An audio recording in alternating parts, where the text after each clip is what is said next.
Hi, I'm Susanna Bowling, and this is live from the Hotel Edison. Times Square Chronicles presents. My next guest is one of my favorite songwriters, actually. He's written a song called Catastrophe, which sometimes is like my theme song. Um, he wrote a show called String that I am obsessed with. I listen to it on YouTube all the time. He is the composer of Ordinary Days, and he has a brand new show running right now called All the World's a Stage, which everyone needs to see. It's one of the best shows playing right now. We're talking Adam Gwon. So, All the World's a Stage. Yes. You were commissioned for the show, right? It was, The yes. Keen? It was a commission from Keen Company. And in doing it, when the commission came, were you given free reign? Were you told you could write whatever you wanted? Was it from a book? Were there guidelines? How did that happen? Yeah, so I had worked with Keen previously. They did a beautiful Ordinary Days. revival of Ordinary Days, yes. So they knew me, and they basically asked me to pitch them three ideas for an original show. They were interested in something original and something intimate. They really wanted something that was going to be 4 actors or less. So I pitched them three ideas, but I think it was clear both to me and to Keen Company which idea I was the most passionate about, which is the idea that became All the World's a Stage. And so, yeah, I pitched it to them, and it sort of came to life from there. Where did you come up with this idea of doing this? I mean, it's very clever. It's really inspired by one of my teachers in high school who was fired for teaching material that was deemed too controversial for the Really? school. And So, were you the girl? I was basically the girl.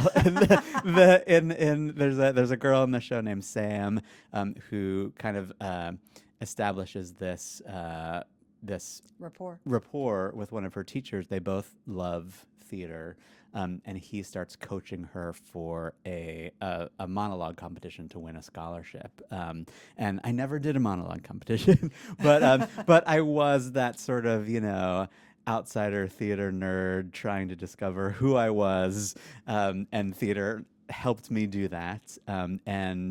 And so there was this teacher that I had who we all loved, and was let go because he was teaching an Edward Albee play that I guess, Really? yeah, the powers that be, I don't really know the details to this day, but the powers that be sort of deemed it a little too controversial for this public school, and Albee. yeah. Wow. And yeah, so that I had started thinking about that. The idea for the commission came about 3.5 years ago. So if you recall, we were in the middle of a little pandemic, Yeah. and and I had been thinking a lot about theater in its absence, and really sort of going back to my roots and what I loved most about theater, and what theater gave me the most just as a human being. And Now, if I'm not mistaken, you also write straight plays, right? I don't. I focus mostly on musicals. Yeah. I don't know why. For some reason, I thought you wrote one straight play, and I was like, "Whoa, he wrote that, Yeah, really?" I'd love to write a straight play. Playwrights are my favorite people, but no, I consider myself more of a songwriter, musical theater writer. Who inspired you?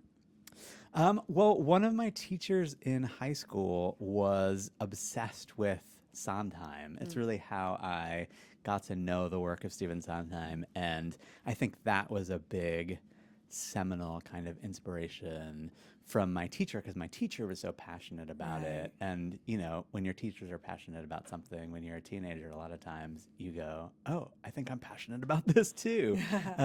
So that sort of, I think, bit me with the theater bug. And then when I came to college, I discovered Audra McDonald's first album. Oh, yeah. And that introduced Adam Gettle. exactly. Yeah, yes, Adam Gettle, Jason Robert Brown, Right. Michael John LaCusa.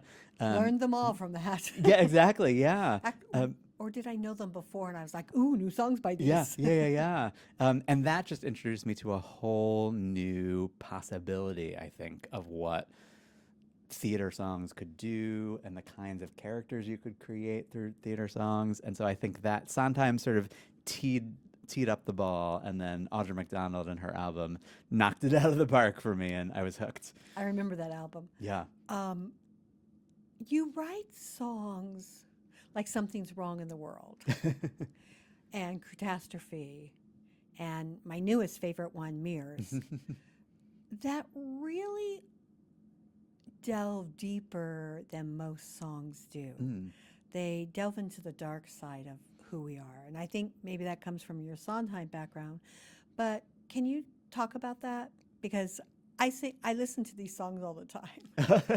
Yeah, for me, I think the reason I'm a songwriter is writing songs is my way of figuring out some of the dark, difficult stuff about life, about being human. And if I have a question about something, it's funny, I think all of those songs that you mention really come from big questions that I have that I don't know the answer to. Every Little Thing is about our fate and our mortality and the impact that we have on people. It's more about a guy who death saves and can't figure out why he's there. Yeah. But to me, that song right now is kind of like the theme song of what's going on in the world. Yeah. Okay. Something's wrong. I believe that all lives are happening at the same time, and we get off on the wrong elevators. Yeah. And that song reminds me of that. Yeah. So I listen to it all the time because I'm like, I've gotten off the wrong day today. Yeah. And I think that's something that I love about musicals. I think why a lot of my songs kind of touch on those places is that musicals, I think, are so fun and entertaining. And if you can find a way to ask these kind of interesting, deeper questions in this really entertaining medium, it's kind of the best of both worlds to me. Well, I find it, when I was a singer and even now while listening and singing, I find that I want to sing about things that are real. Mm-hmm. Oh, what a beautiful morning, very nice. Mm-hmm. But something wrong in the world, yeah. Or chocolate, like a doggy when he's lost his bone. Yeah. Exactly. I mean, those songs thrill me. Yeah. And I listen to them over.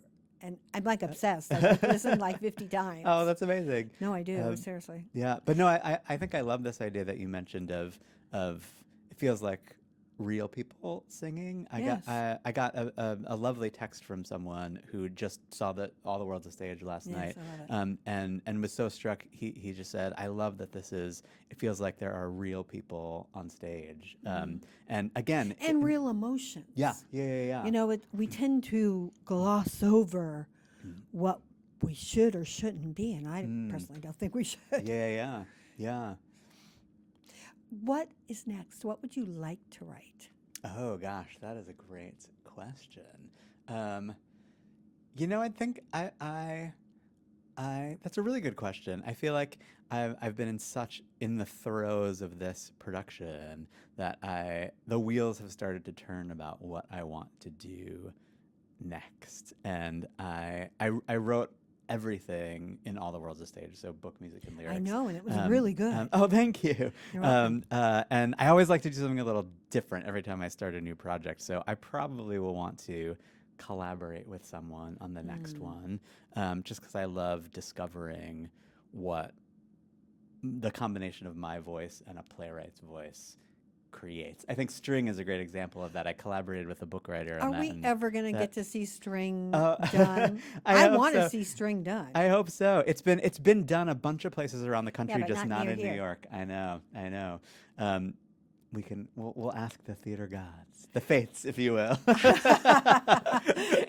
For those that you don't know the show String, it's about the fates.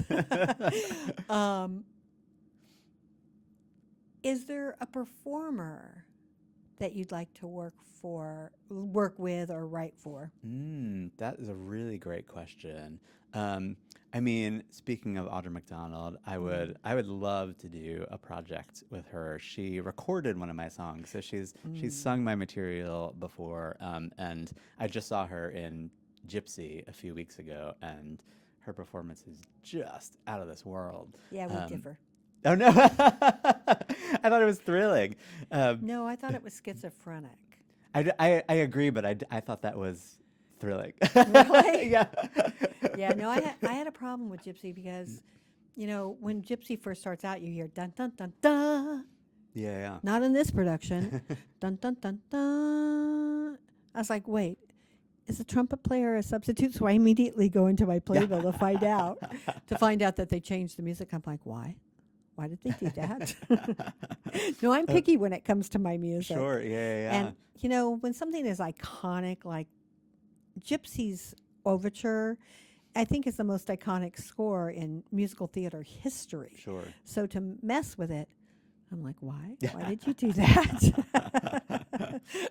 But I'm so curious.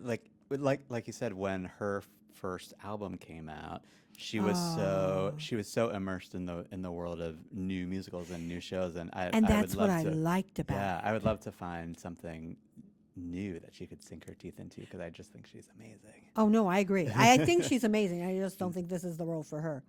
And the funny thing is I saw her do kind of like a weird audition version of this at Carnegie Hall, Oh wow. but she belted it all. Huh. And I understand why she can't belt the whole thing. It would really screw up her voice, but still. They say that eyes are the windows to the soul, but I think songs are. Mm. What song or cycle of songs describes who you are? Wow. I know, deep, but I think it's my favorite question. That is a deep question. I mean, the answer that pops to my head are just two artists that I have been obsessed with for as long as I can remember, which I think must mean that they are somehow connected to my soul. And they're two very different artists. One is Tori Amos. I love Tori Amos. Yes, Oh my God. yeah, I grew up in Baltimore, where she's from. And in fact, when I was a kid, took voice lessons at the same music school where I was she going to say with took her own, piano. like, really? But something about her music and the way that she writes for piano and uses piano. Happy Phantom. I think yes. Love Happy Phantom. Yeah, there's just something about I just love Tori Amos. I agree. And the other one is slightly more recent, but still I go way back with, is Sufjan Stevens, the songwriter. I did not know him until I saw. Did you see Illinois? Yeah. And I was like, who is this? Yeah. How do I not know this? Amazing. Yeah. No, fabulous. Yeah. There's something, I love that it feels really whimsical and fun, and also like deep and profound. I just think I just love that combination, and that really sort of But grabs see, this my is the soul. kind of stuff I like. I like stuff that's kind of quirky. Yeah, me too. Kind of pushes the boundaries to Yeah, how yeah. we think. Mm-hmm. That doesn't shy away from the hard truths. Yeah. So that's what I'm looking for. I'm probably known for like having my finger on the pulse of what's new in musical theater Yeah. and new in music. And yeah, you're definitely, I mean, there's people that I'm like, where are they? Like Ricky and Gordon. Mm-hmm. But then there's you that like is progressing, and that's thrilling to watch. Oh, thank you. No, it is. I appreciate that. No, I love when you come out with something new. I'm like, okay. And they wanted me at your meet and greet, but I was like, but the first one got canceled. Oh, right. I do remember that. Yeah. And then they were like, can you come to the second one? I'm like, no, I'm booked. Oh, no. And then they're like, do you want to come see the show? And I'm like, yeah, I do. And now we're here. And in this now we're beautiful here. room in the Hotel Edison. What haven't I asked you that you would like us to know about you? Oh, wow. I guess I kind of want to tell a story, since All the World's a Stage is about teachers. Uh-huh. The kind of reason I became a writer is from a teacher of mine. So I guess I could tell the story Tell of my the story. teacher. In fact, the character the student character we were talking about, the girl in All the World's a Stage, is named after this teacher. Her name in the show is Samantha Bucknam, and I had a teacher named David Bucknam my freshman year of college, and I was involved in theater, but as a performer. Like I had taken piano lessons my whole life, and then fell in love with theater Schroeder. and started acting. Yes, exactly. And it wasn't until this teacher, who was a performance teacher, heard me play the piano and pulled me aside and said, "Hey, I think you have to go explore that. I think that is where your voice is. I feel like I know who you are as a person. Like you say, I feel your soul much more when I hear you play the piano than I do when I You're watch singing. you perform." Exactly. And as a teenager, that was a difficult thing to process because I was so invested But in it was performing. it was great that they told you the truth. Exactly. Yeah, yeah, yeah. And it turned out to be true. I as soon as I started dipping my toes into songwriting, it immediately felt, oh, this is what I'm here to do. This is what I'm meant And to do. plus, you can always go back to performing. That's true. You know? Although I haven't missed it for a second. I know it was 100% true. The last show I was in was when I was in college, and I have not missed it for a second. Thank you so much for being with me today. Thanks for having me. You're welcome. I am so grateful to my guest, Adam Gwon. If you do not know his music, go explore it because it truly is wonderful. I'd like to thank Magda Katz for always making us look and sound good, to Romel Gopez and the Hotel Edison for giving us a place to be and a place to be safe to talk about whatever we want to talk about. I'm Susanna Bowling, and this is Live from the Hotel Edison, Times Square Chronicles Presents.